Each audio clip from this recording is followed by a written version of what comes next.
Hello అందరికీ welcome back to my channel దునియా అమ్మాయి vlogs. ఈ రోజు వీడియో ఆరోగ్యకరమైన ఉలవల చారండి.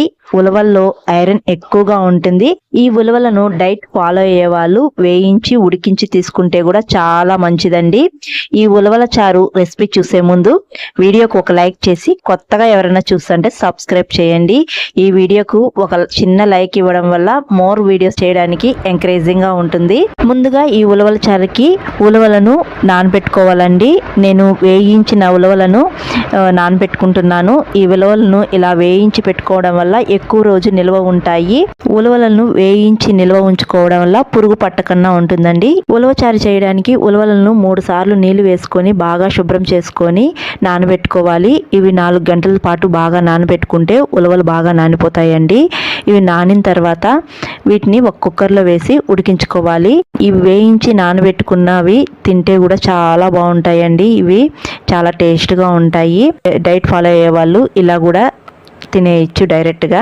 ఇంకా ఈ ఉలవలను కుక్కర్లో వేసి 4-5 విజిల్స్ పెట్టుకుంటే ఉలవలు బాగా ఉడికిపోతాయండి. విజిల్స్ వచ్చేలోపు ఉలవల రసానికి ఏమేమి కావాలో తీసి పెట్టుకుందాము.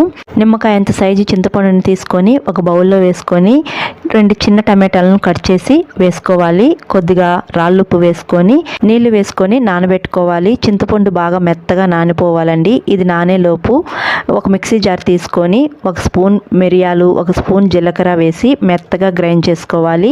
ఈ విధంగా గ్రైండ్ చేసుకొని తర్వాత వెల్లుల్లి కొన్ని వేసి కచ్చాపచ్చాగా గ్రైండ్ చేసుకొని పక్కన పెట్టుకోవాలి.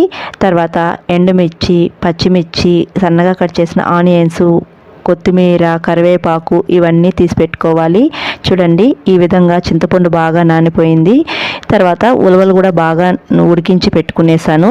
ఉలవలు చూసారా ఎంత మెత్తగా ఉడికిపోయాయో. ఈ విధంగా ఉడికించి పెట్టుకోవాలి. ఇప్పుడు ఉలవల్లోని వాటర్ను సపరేట్ చేసి పెట్టుకోవాలి. ఉలవల్లోని వాటర్ను సపరేట్ చేసి పెట్టుకున్న తర్వాత ఉలవలను పడేయకుండా వాటిలో కొద్దిగా బెల్లం వేసి తింటే చాలా బాగుంటుందండి. ఇంక ఈ ఉలవల్లో 1 గరిటె ఉలవలు నేను తీసుకొని మిక్సీ పట్టించుకుంటున్నాను మెత్తగా. ఇలా కొన్ని ఉలవలను మిక్సీ జార్లో వేసి మెత్తగా మిక్సీ పట్టించి వేసుకుంటే ఉలవల రసం చాలా టేస్ట్గా ఉంటుందండి. తర్వాత చింతపండు బాగా నానిపోయిన తర్వాత టమాటాలను చింతపండును చేత్తో బాగా నలుపుకొని ఈ రసం తీసుకోవాలి. ఈ రసాన్ని ఒక బౌల్లో వేసుకోవాలి. తర్వాత ఉలవలను ఉడికించిన నీళ్ళను కూడా ఈ బౌల్లో వేసుకోవాలి. ఇవి వేసుకున్న తర్వాత మనం మిక్సీ పట్టించిన ఉలవలను కూడా వేసుకొని బాగా కలుపుకోవాలి.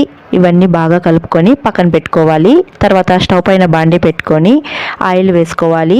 ఆయిల్ హీట్ అయిన తర్వాత ఆవాలు, జీలకర్ర, ఎండుమిర్చి, పచ్చిమిర్చి, కరివేపాకు, సన్నగా కట్ చేసిన ఆనియన్స్ ఇవన్నీ వేసి వేయించుకోవాలి. ఆనియన్స్ లైట్గా వేయించుకున్న తర్వాత జీలకర్ర, మిరియాలు, వెల్లుల్లి పొడిని కూడా వేసి వేయించుకోవాలి. తర్వాత పసుపు 1/2 టీ స్పూన్ వేసుకోవాలి. తర్వాత ఇంగువ వేసుకోవాలి. ఇంగువ ఫ్లేవర్ చాలా బాగుంటుందండి.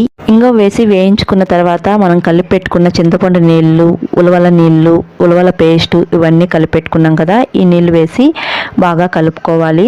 సాల్ట్ రుచి చూసుకొని సాల్ట్ తక్కువగా ఉంటే వేసుకోవాలి. తర్వాత ఫైనల్గా కొత్తిమీర వేసుకొని కలుపుకొని రసం ఒక పొంగు వచ్చి తెల్లే వరకు ఉడికించుకోవాలి. ఇలా ఉలవల రసం తెల్లుతూ ఉన్నప్పుడు ఒకసారి బాగా కలుపుకొని స్టవ్ ఆఫ్ చేసుకుంటే ఎంతో టేస్టీ అయిన ఉలవల రసం రెడీ అండి.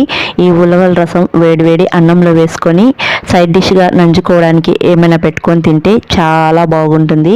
ఈ ఉలవల రసం కూడా ఆరోగ్యానికి చాలా మంచిదండి. వీడియో నచ్చితే ఒక లైక్ చేయడం అస్సలు మర్చిపోకండి. మీరు చేసే చిన్న లైక్ మోర్ వీడియోస్ చేయడానికి ఎంకరేజింగ్గా ఉంటుంది నాకు.